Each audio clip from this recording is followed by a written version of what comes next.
आ वही नदी में पिंडादान कैलन। पिंडादान का परंपरा वही घड़ी से चालू हो गई। पिंडादान सफल भयल। पता के चलल कहे मंदोदरी के।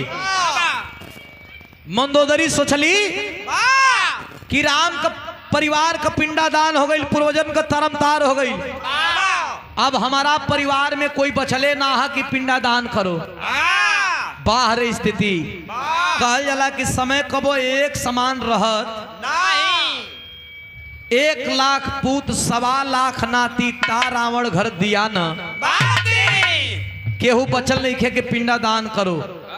ए भैया मंदोदरी रानी मेघनाथ का बेटा जवन 13 बरिस का बेटा रहल, बचपन से ही अपने ननिहाल नानी गांव में पलत रहल। वही बेटा के बुला करके एगो बात कहली। का नाती मेघनाथ का लड़का जब आयल तो लगल पूछे कि कहो आजी जौने लंका में हमार दादा रावण का चलाना चलत रहल, लेकर के गदा जब निकलत रहलन तो त्रिलोक कंपित हो जात रहल। इ लंका में कोई पानी देवे वाला, कोई दिया जरा वाला नहीं खे।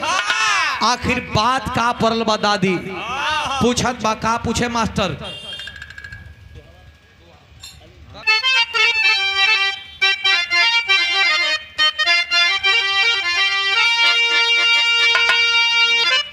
कि अरे कहता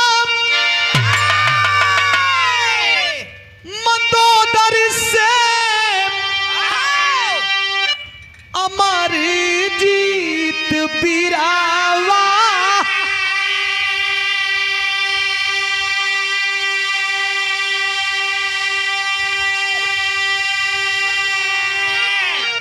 अरे कैसे भैली अरे लंका उजार हो,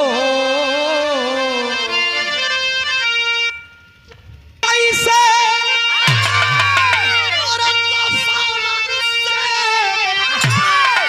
पितामह मारी गईले।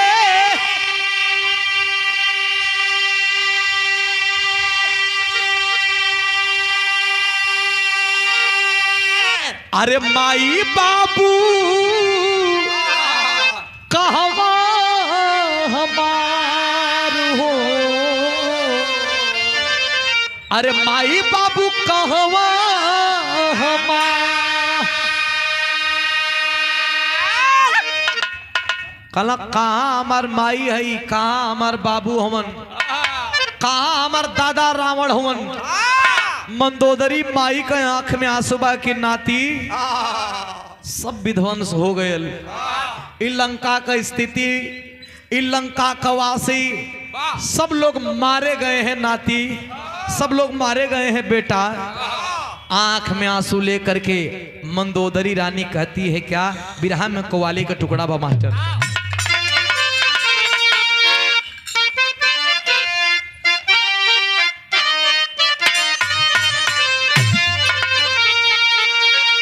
ए हो वो कव्वाली बाकी भर दे झोली अरे मेरी या मुहम्मदी, लौट कर मैं न जाऊंगा खाली।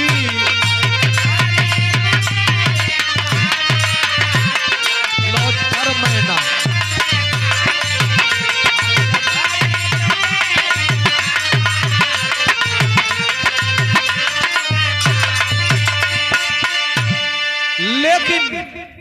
मंदोदरी रानी एक बात कहती है क्या?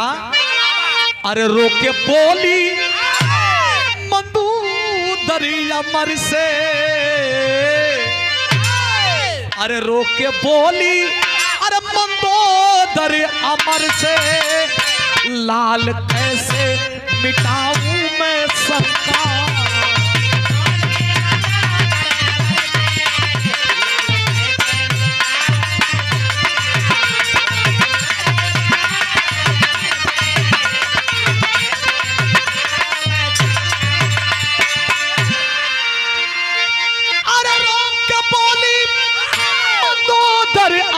कैसे रोक के बोली,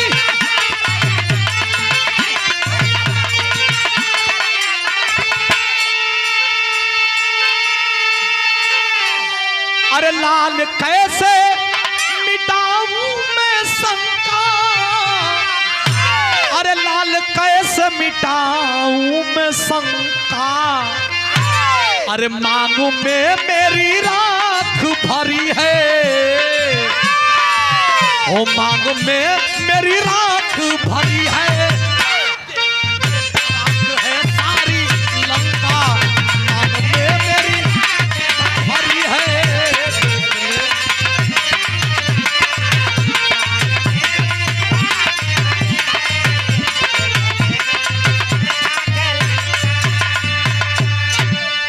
विनोद, अब मांग में मेरी राख भरी है, देख ले राख है सारी।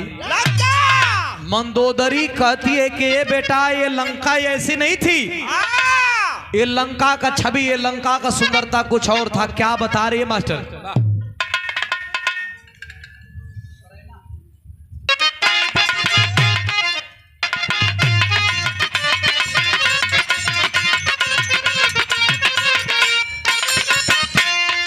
मंदोदरी बता रहे अमरजीत 13 वर्ष का लड़का से हरण सीता का कर पितामह तेरे लाए थे, हरण सीता का कर पितामह तेरे लाए थे, नार के वास्ते रघुबर भी लड़ने जाए थे।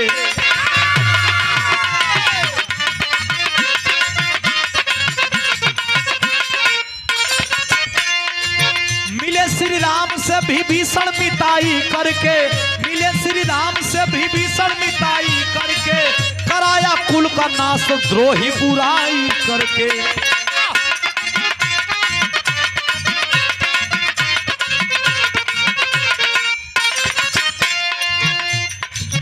पीर मारे गए, पीर मारे गए बचा न कोई सगरी हो, पीर मारे गए बचा न कोई सगरी हो, हो।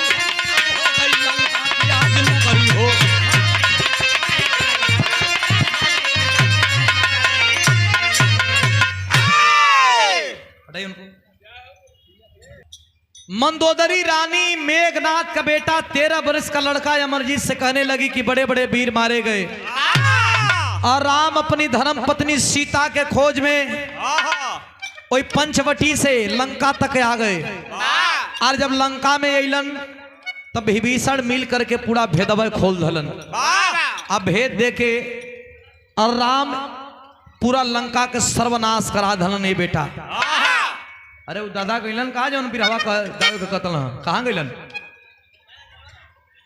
ना कहाँ दादा हुन? मेघनाथ का बेटा तू हुआ, मेघनाथ भी मारल गई, तो हर माई तो अरे बाबू का चिता पर सती हो गई। इतनी बात जब सुनलस इंद्रजीत का बेटा अमरजीत गुस्सा में लाल हो गए। कल राम लक्ष्मण से बड़ दुश्मन तो विभीषण लौकत था, यही के पहले मारल जरूरी है। काहे कि राम लक्ष्मण तो दुश्मन हुआ, लेकिन घर का दुश्मन भेद दे के पूरा लंका के खात्मा करा दल। विभीषण के मारे बदे पता पूछे लगल कि कहाँ हो विभीषण।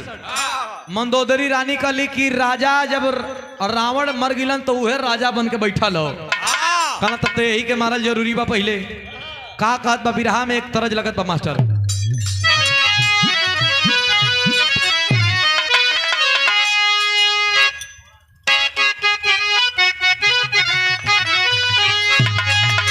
आजकल का तरज में पहले का तरज में अंतर हम बतावत हैं।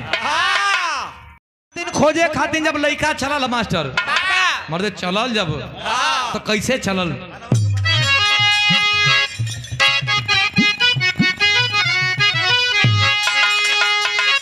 देखी हालतिया फाटल छतिया और बंधनमा करबू ये मैया, अरे मुदई के रण में उतारब पनिया तूफानवा करबू ये मैया।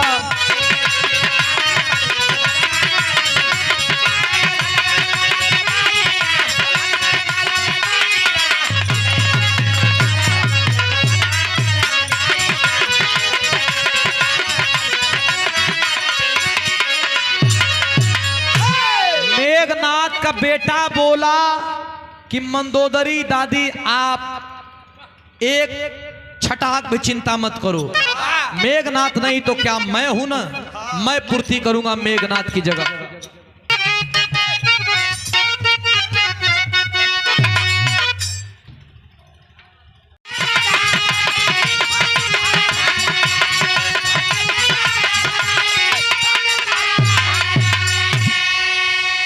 घोरा यादव जी अरे की बन के मेघनाथ माई गोदी तोहर भारा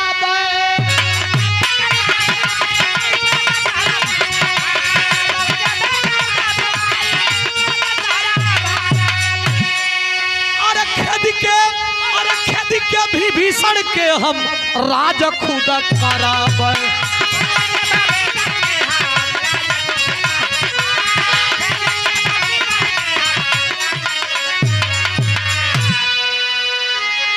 रोमा रोमा पागल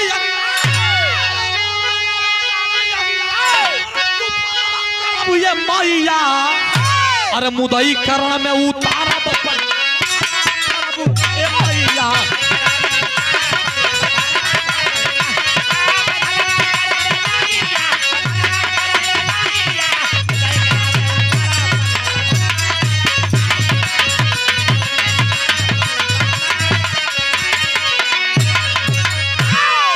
ए भैया मंदोदरी माई से कलश की मेघनाथ का बेटा बन करके मैं मेघनाथ का बेटा हूं तो क्या, लेकिन तेरा बेटा बन करके इस लंका का लड़ाई स्वयं लड़ूंगा। चल दिया विभीषण के राजगद्दी पे चढ़ाई करने, जब चढ़ल बा तो बिरहा में एक और तरज बदल गई मास्टर।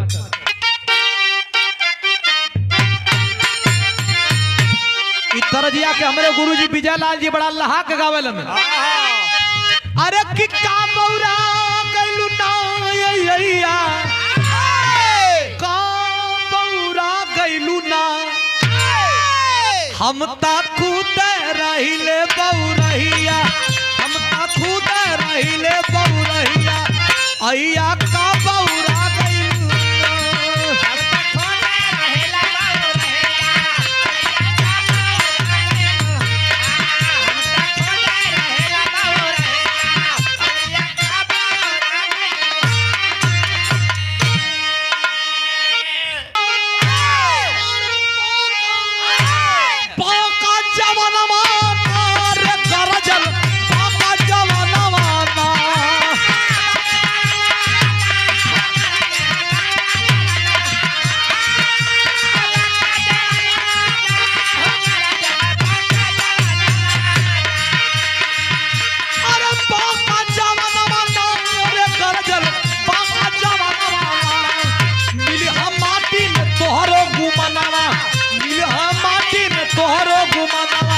गरजल पापा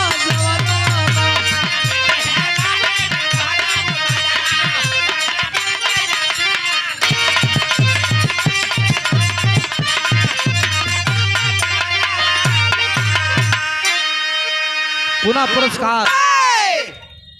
देश के साथ गद्दारी करता है, कुल के साथ गद्दारी कर दिया तूने, तू चेहरा दिखाने लायक नहीं है विभीषण। राजगद्दी पर बैठ गई, जब अमरजीत जब बैठल हो उतारे लगल, जब उतारे लगल तो भागल हो विभीषण। कहां भागत है मास्टर?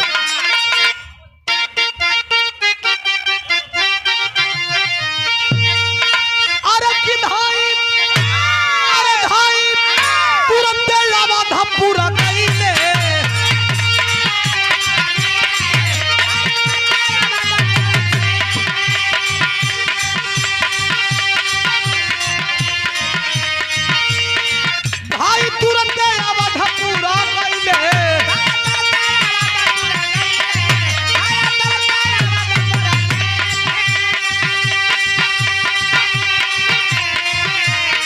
दुखड़ा सारा सुनाई लेना, दुखड़ा सारा सुनाई लेना। बैठल बफानावा सपोला तान के बैठल बफानावा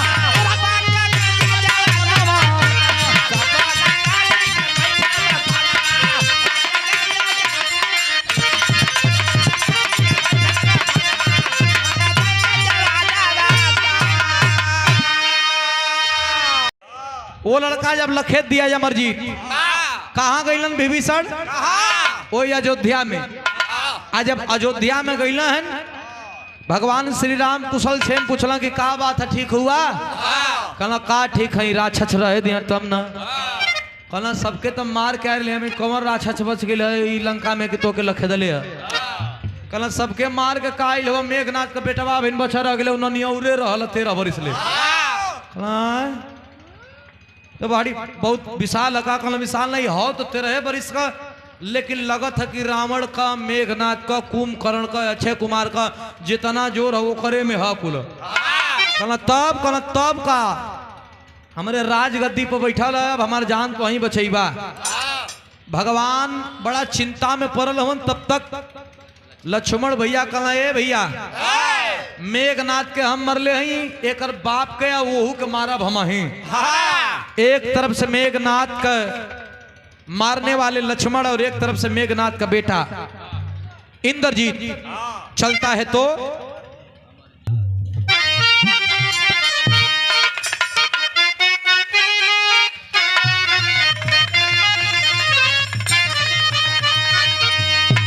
वह तरज का लाइन बा। अरे दिल के अरमान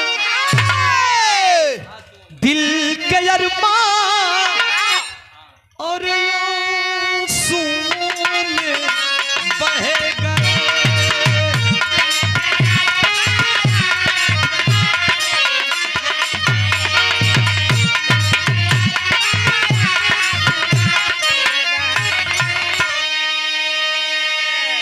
दिल के अरमान आंसुओं में बह गए।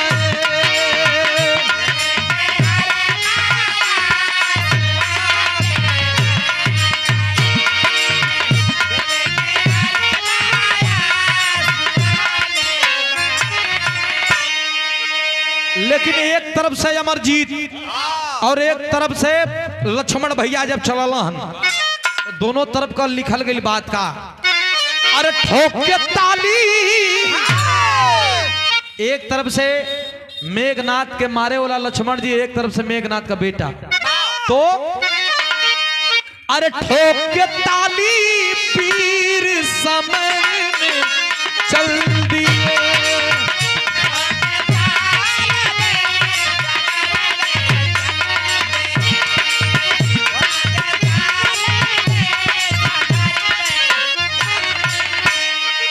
पप्पू यादव जी कैली में चल दिए तो अरे के कवर शेषु कवर शिव जी लड़ गए। अरे ठोक के पीर सार में चल दिए।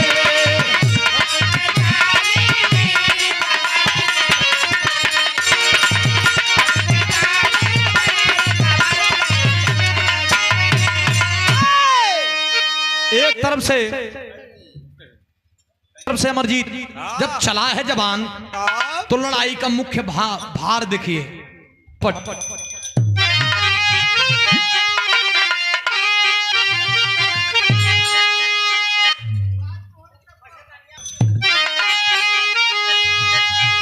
अरे लगा बरसने पान के ऊपर पान तान के सीना हो। अरे भीड़ गया है अमरजीत बलवान तान के सीना हो।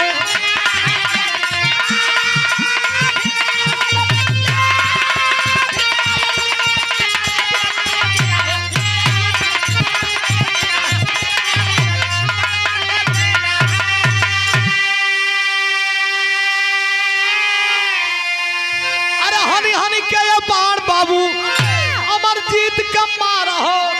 हंसी के बोली जनक नंदनी मौत के घाट उतार हो। का बेटा से जब लक्ष्मण का सामना भयल इतनी तड़तड़ा के बाण मारे। लक्ष्मण कहना ये मर्द मेघनाथ से लड़नी इतना रफ्तार में बाण ना आवत रहे जितना ओकर लइका कहावत बा।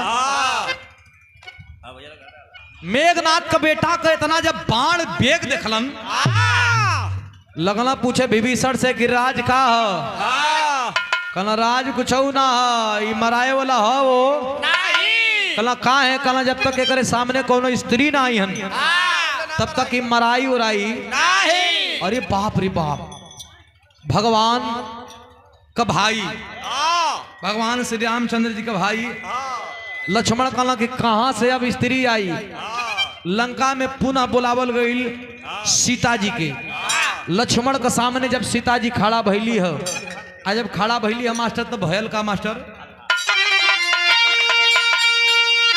शेषनाग शक्ति का किया संधान तान के सीना हो अरे समर भूमि में गिरा है पलवान तान के सीना हो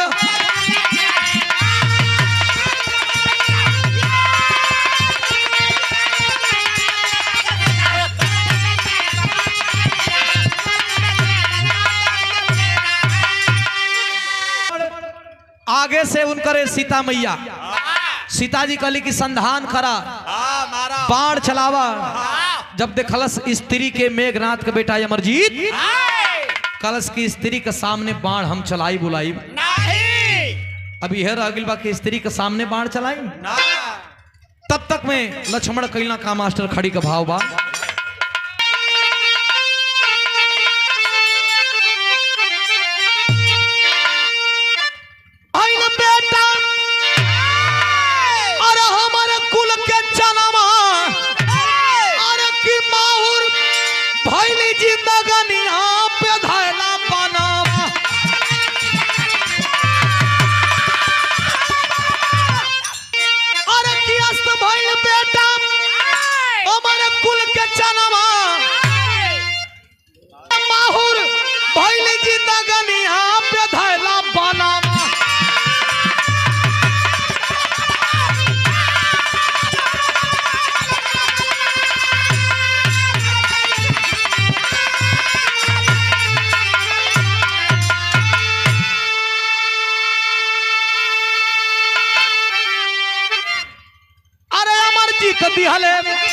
पुरखन के पिंडा पानी और फिर से राजा भइले विभीषण महाज्ञानी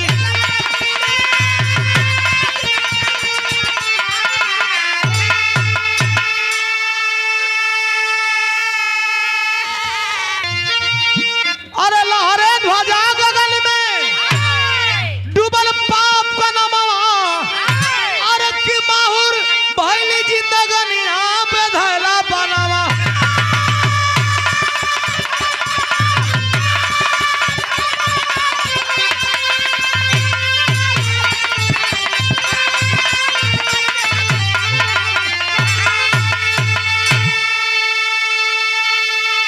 ए भैया आखिरकार पुनः राजा विभीषण को ही बनाया गया मारा गया जंगे मैदान में मेघनाथ का बेटा जाकर के मंदोदरी रानी मरते वक्त उसके हाथों से पिंडा पानी दिलवाती है कि बेटा अब तो खानदान का आखिरी वारिस था तू भी मर जाएगा पुरखों का तारम तार कैसे होगा तब जाकर के उसी अमरजीत के हाथों से पिंडा परवा करके और समुद्र के जल से पानी दिलवाया गया तब जाकर के कुल खानदान का पुरखन का तारम तार भयल तो गुरु बिहारी गुरु गणेश गुरु राम लाल गुणकारी स्वर्ग गए चंद्रिका कवि बच्चन जीवन पुजारी